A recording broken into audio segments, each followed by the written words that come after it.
तो गुजरात के पोरबंदर तट से लगभग 217 समुद्री मील दूर एक व्यापारिक जहाज पर ड्रोन से हमला हुआ। हमले की सूचना मिलते ही भारतीय कोस्ट गार्ड और भारतीय नौसेना सतर्क हो गए। भारतीय एजेंसियों ने व्यापारिक जहाज केम प्लूटो की सुरक्षा सुनिश्चित करने के लिए अपना विमान भेजा, संचार स्थापित किया गया। नौसेना ने भी सहायता के लिए युद्धपोत भेजा है। कोस्ट गार्ड स्थिति पर करीब से नजर बनाए हुए है। आपको बता दें कि जहाज के चालक दल में लगभग 20 भारतीय शामिल हैं। हालांकि ड्रोन हमले से कोई भी घायल नहीं हुआ है, सभी सुरक्षित हैं। अब इस मसले पर अमेरिकी रक्षा मंत्रालय ने भी जानकारी दी है। अमेरिकी रक्षा मंत्रालय पेंटागन का कहना है कि ईरानी ड्रोन ने जहाज पर हमला किया था। भारतीय नौसेना के सूत्र बता रहे हैं कि यूके मैरीटाइम ट्रेड ऑपरेशंस ने हमले की जानकारी दी थी। कोस्ट गार्ड ने बताया कि मुंबई स्थित उसके समुद्री बचाव समन्वय केंद्र को ही सबसे पहले ये जानकारी मिली थी कि हमला हुआ है। जानकारी मिलते ही नौसेना के P-8I लंबी दूरी के जहाज ने केम प्लूटो के चालक दल की सुरक्षा सुनिश्चित की।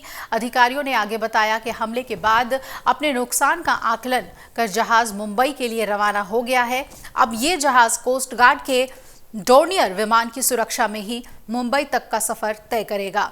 विमान के केम प्लूटो के साथ संचार भी स्थापित हो गया है। कोस्ट गार्ड अधिकारियों का कहना है कि उम्मीद है कि जहाज मुंबई आ सकता है। इसी के साथ चालक दल ने स्टीयरिंग संबंधी दिक्कतों के कारण एस्कॉर्ट सहायता मांगी थी। वहीं भारत का विक्रम जहाज अब पूरे रास्ते केम प्लूटो की सुरक्षा करेगा। कोस्ट गार्ड केंद्र स्थिति पर करीब से नजर बनाए हुए है। वहीं भारतीय नौसेना ने भी सुरक्षा के लिए एक युद्धपोत भेज दिया। कोस्ट गार्ड अधिकारियों का कहना है कि MRCC ने जहाज के एजेंट के साथ संचार स्थापित किया है और सुरक्षित किया गया कि कोई जान माल का नुकसान ना हो। हमने सहायता का आश्वासन दिया। हमले के बाद से केम प्लूटो ने अपने AIS को बंद कर दिया है। AIS किसी जहाज पर नजर रखने के लिए इस्तेमाल किया जाता है।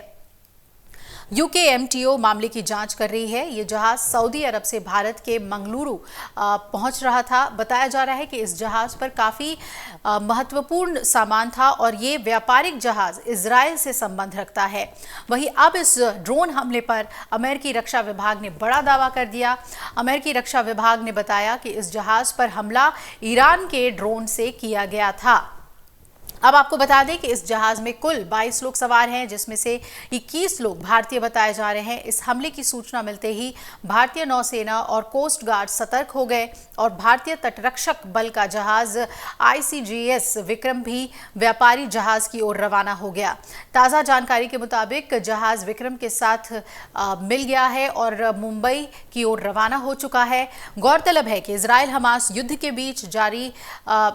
बीच इस घटना ने परेशानियां बढ़ा दी हैं। इस हमले की वजह से जहाज पर आग लग गई थी, लेकिन समय रहते इसे बुझा दिया गया और किसी बड़े नुकसान को रोक दिया गया। हालांकि अभी तक किसी ने भी इस हमले की जिम्मेदारी नहीं ली है, लेकिन पेंटागन के दावे के मुताबिक इस हमले के पीछे ईरान का हाथ है। पेंटागन के एक प्रवक्ता ने रॉयटर्स को ये जानकारी दी कि ईरान से एक तरफा हमला करने वाले ड्रोन ने हमला किया है। इससे जुड़ी हुई और भी अपडेट आपको बताएंगे कि क्या ईरान को लेकर जो बातें सामने आ रही है उस पर अमेरिका और क्या जानकारी देता है और भारत की तरफ से क्या कुछ कदम उठाए जा रहे हैं। अगर आप ये वीडियो YouTube पर देख रहे हैं तो हमारे चैनल को सब्सक्राइब करें और बेल आइकन को दबाना ना भूलें। अगर आप Facebook पर ये वीडियो देख रहे हैं तो हमारे पेज को लाइक करें।